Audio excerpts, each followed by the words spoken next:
घर की खुशहाली के लिए निकाल दे ये चीज़ें। 1. मकड़ी के जाले।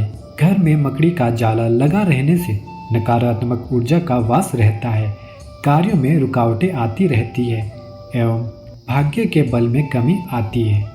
घर में मकड़ी का जाला लगा रहने से धन की स्थिति में ढावाडोल रहती है, इसलिए घर में मकड़ी का जाला न लगा रहने दे। 2. कबूतर का घोंसला। शास्त्रों में ऐसी मान्यता है कि घर में कबूतर का घोंसला होने से बीमारी व आर्थिक स्थिति खराब बनी रहती है।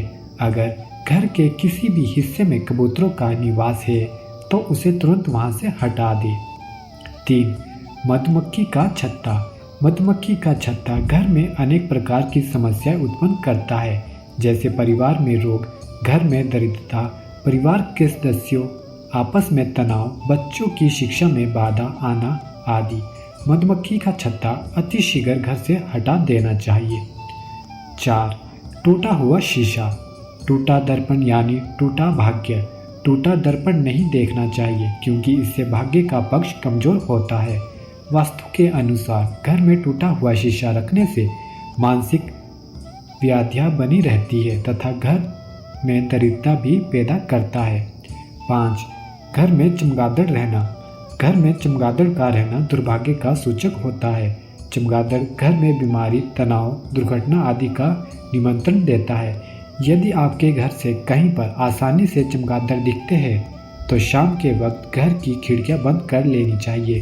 दीवारों में छिद्र व घर की दीवारों में जगह जगह छिद्र होना अशुभ माना जाता है क्योंकि उन स्थानों से भवन में नकारात्मक ऊर्जा प्रवेश करती है, जिससे घर में धन की बरकत न होना, दुर्घटना होना, रोग में वृद्धि होना आदि समस्या बनी रहती है।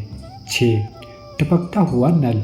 यदि घर में कहीं पर भी नल का पानी टपक रहा है तो यह अशुभ संकेत है। जल ही जीवन है और यदि घर में जल बेवजह बर्बाद होगा तो परिवार में अनेक प्रकार के संकट उत्पन्न होंगे, जैसे जीवन साथी से अनबन, बच्चों का स्वास्थ्य खराब रहना आदि प्रॉब्लम बनी रहती है। 7. छत पर कबाड़ रखना। घर की छत शरीर के सिर के समान होती है।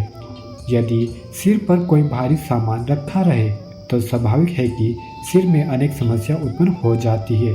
ठीक उसी प्रकार से घर की छत पर बेकार का कबाड़ रखने से घर में विभिन्न प्रकार की दिक्कतें आती है, जैसे घर के सदस्यों को तनाव रहना, कार्यों में बाधा आना, मांगलिक कार्यों में रुकावटें आना, नवयुवक को नवयुवतियों के विवाह में विलम्ब होना आदि। आपको हमारे आज के विचार कैसे लगे कमेंट करके जरूर बताइएगा। साथ ही हमारे YouTube चैनल हिंदू ज्ञान सागर को सब्सक्राइब, लाइक एंड शेयर करना ना भूलें। धन्यवाद।